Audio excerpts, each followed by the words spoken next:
GXL po sa kalusugan ko. Ang sakit ko po ay talaga pong matinding asthma. Talaga pong pagka sinusumpo po ako, talaga pong naka-hospital po ako.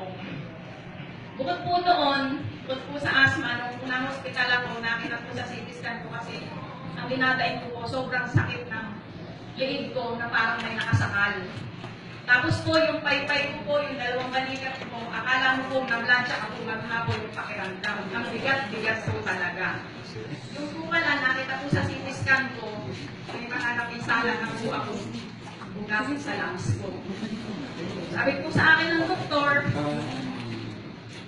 kung may pera po every 6 months, mag-CT-scan po ako. Kung wala naman po every year, para kung ang doktor nila, kung nadadagdagan pa o yung pa rin po siya na napinsala.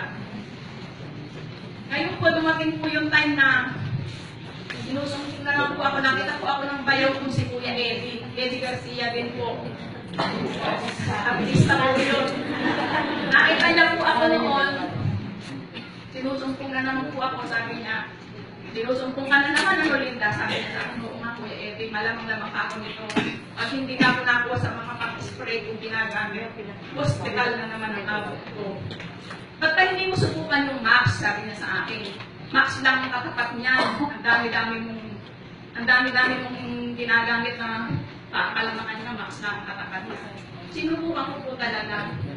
Sinunod ko po talaga yung dami na kailangan kong inumin. Tatlo-tatlo po. 6 po sa isang araw.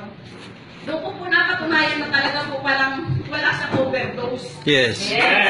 Hindi po kagaya ng iba na pagka nagkamali ka, talagang maglalangkot ka o mahihilo o susuka ka. Ito po wala po talaga. Eh talaga kung masunurin ako, sabi ko, gusto ko talagang gumaling. Ginawa ko pong 5-5 ang inom ko.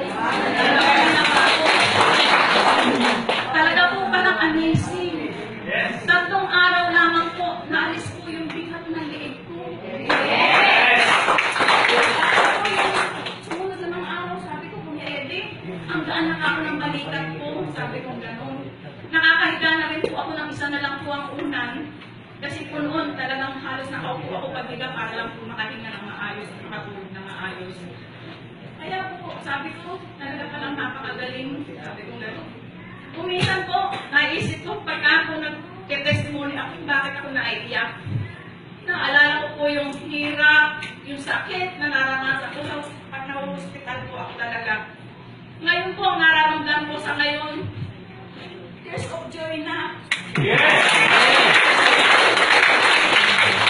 Kasi po, gumaling po ako talaga. Wala na po ako kahit kung anong maintenance sa iinok na ginagamit. Max GXL lang po ang kaya po sa mga advice po natin, ini-encourage po kayong uminom. Talaga pong mapapatunayan niyo po talaga na breakthrough po talaga ang product natin. Sa mga nag-take na po, tuloy lang po natin. Talaga pong marami po tayong mararamdaman araw-araw na kaibang lakas, kaibang pangyayari sa buhay natin talaga sa Max GXL. At yun lamang po, Max More.